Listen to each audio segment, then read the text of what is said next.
get stuck in this game.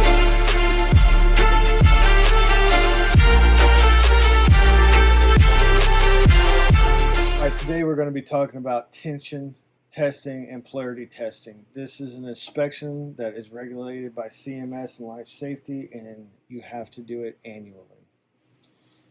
So here's a few tools that you're going to need. First off, you're going to need your polarity tester. There's many different types of these. You can get these here that just have a light, and then you get these here that are digital.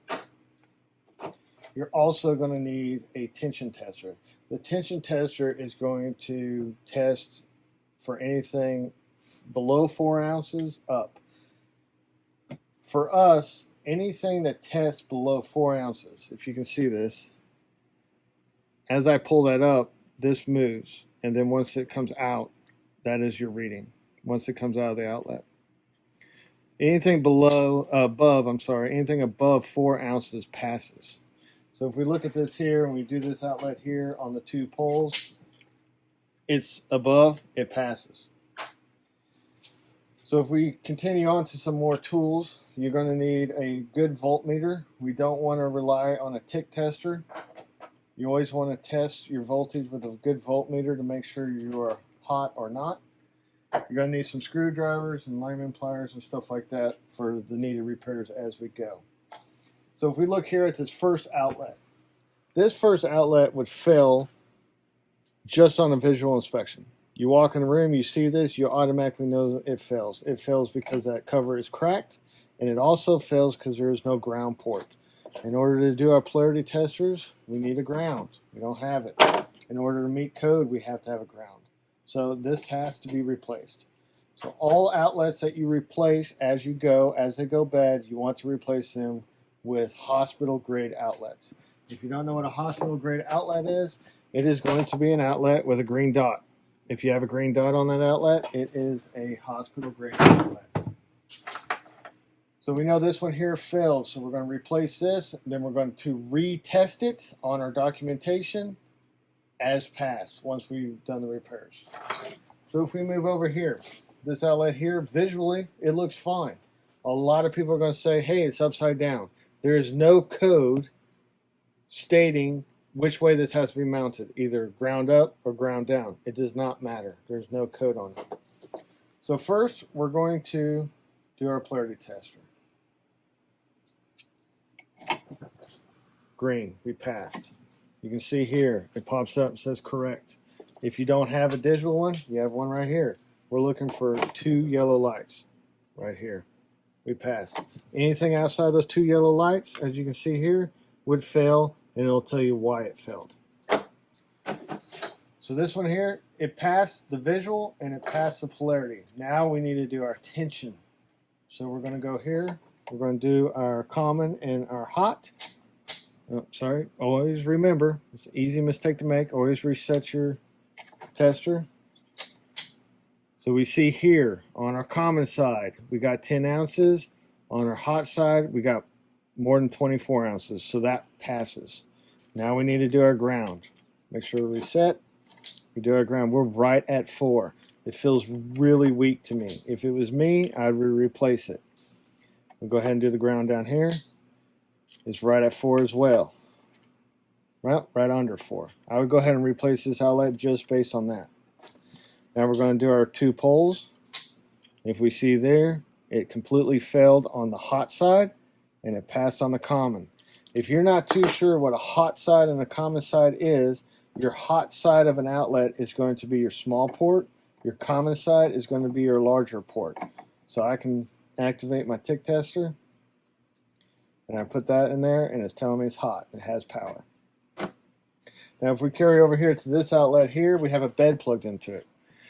Now, this is not part of our outlet inspection, but this is a good time to start looking for those other things that we have pop up in our facilities. This here has a replacement end on it. When it comes to medical equipment, you cannot repair the cord, and you cannot repair the end. You have to replace. You cannot have a repaired end on one of these. So we know that this needs to be replaced. We're going to go ahead and put a work order in. We're going to order that cord and get that taken care of.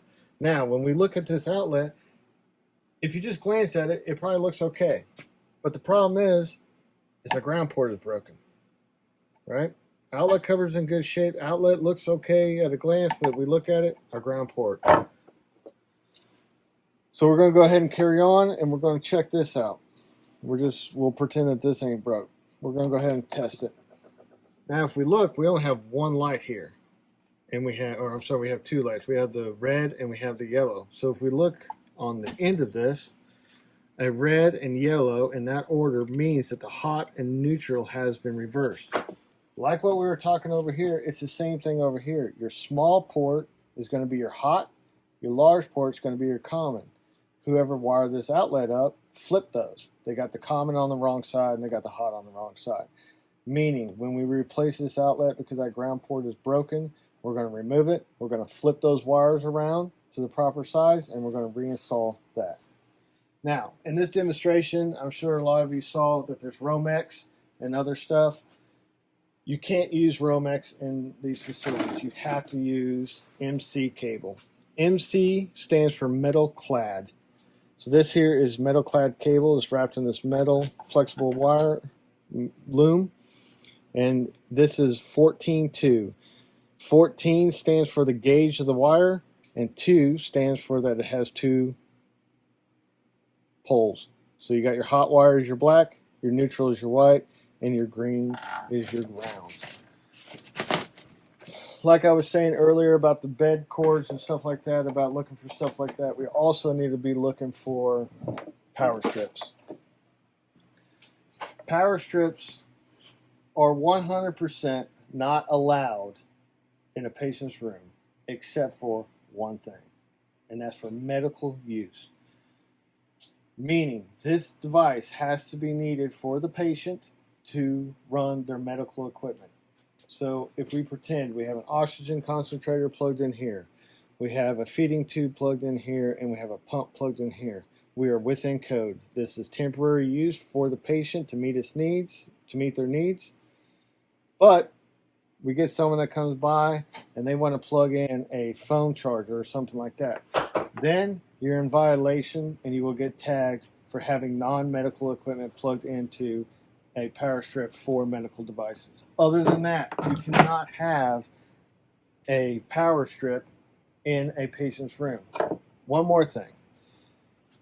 Every power strip is going to have a UL listing. So we can see here it says UL rated, and then down here it's going to say it's UL rated 1363A. 1363 means it is medical grade. If you're not sure if it's medical grade, these green dots right here, that means it's medical grade. Now, when you're doing this, you're going to run into power strips in offices and stuff like that. You can have power strips in the office, but those power strips need to be 1363s. They don't have to be medical grade, and they have to be securely mounted, meaning you have to mount them to the floor, to the wall, or to the desk. You don't need to screw mount it to anything. You can go get you some nice Velcro, put it on the back of that power strip, and then slap it to the wall, floor, or desk, and securely mount it. I think this covers just about everything you're going to need in order to do this. If you have any questions about documentation or anything else like that, please reach out to your regional and he'll be happy to help you with it. So thank you for joining us, and I hope to see you next time.